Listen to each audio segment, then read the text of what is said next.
BCB cricket board BPL নিয়ে যে মিথ্যাচার করেছে ধারণার বাইরে। মানে বিপিএল হওয়ার আগে এত বড় মিথ্যাচার করেছে, আপনি আসলে শুনলে বুঝতে পারবেন। বিপিএল হওয়ার আগে অনেক বড় বড় তারকা নিয়ে আনবে বাংলাদেশ বিপিএল এ, অনেক বড় বড় তারকা। বিপিএল এ ক্রিকেটারদের টাকা পর্যন্ত দেওয়া হয় না, সেই বিপিএল এ নাকি বড় বড় তারকা নিয়ে আনবে। আনতেই পারে, কিন্তু এখন পর্যন্ত কেউ আসে নাই। বিপিএল এ জিদানের মতন তারকা আসবে, ফুটবলের রাজা, উনি আসবে বিপিএল এ, এই আশ্বাসটা দিছিলেন বিসিবি। বিপিএল এ ফিফার প্রেসিডেন্ট আসবে, এই আশ্বাসও কিন্তু দিয়েছেন, কিন্তু এখন পর্যন্ত কেউ আসে নাই। এখন পর্যন্ত কেউ আসে নাই। এমনকি এই বিপিএল বিতর্কই ভরা।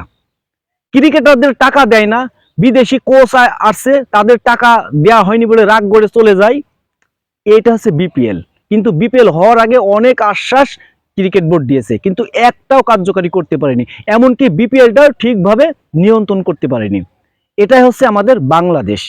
এদের কোনো স্বপ্ন নাই। এদের যেখানেই যাবে সেখানে নিজের পকেট বুঝাই করবে, নিজের স্বার্থ হাসিল করবে, তাছাড়া কিচ্ছু না।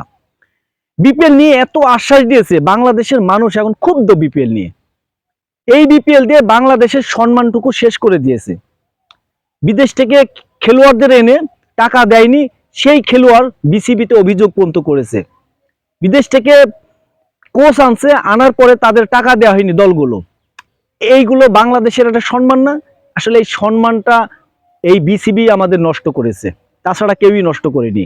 যারা দল কেনার উপযুক্ত না তাদের দল দিয়েছে, সেই জন্যই আজ বাংলাদেশে বিপিএল এর এই পরিস্থিতি, সম্মানটুকু চলে যাচ্ছে। তো এত বড় মিথ্যা কথা না বললেও পারতেন। বড় বড় তারকা আসবে, এখন পর্যন্ত একটা তারকাও আনতে পারেন নাই, এখন পর্যন্ত আনতে পারেন নাই।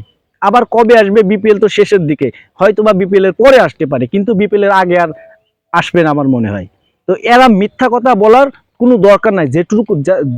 যেটুকু পারবেন সেইটুকুই বলবেন, যে এইটুকু আসতে পারে, এইটুকু হতে পারে। আপনারা মুখে বড় বড় কথা বলেন, কিন্তু পারেন নাই। মুখে এক কথা বলেন, আপনাদের অন্তরে আর এক কথা।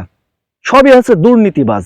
দুর্নীতিবাজ ছাড়া, এই দুর্নীতিবাজ মুক্ত না হওয়া পর্যন্ত বিপিএল বলেন, বাংলাদেশ ক্রিকেট বলেন, কোনোটাই কিন্তু সফল হবে না, কোনোটাই সফল হবে না। এমন মিথ্যা কথা বলা বাদ দিতে হবে। বাংলাদেশের মানুষদের এমন মিথ্যা কথাটা না বললেও চলবে।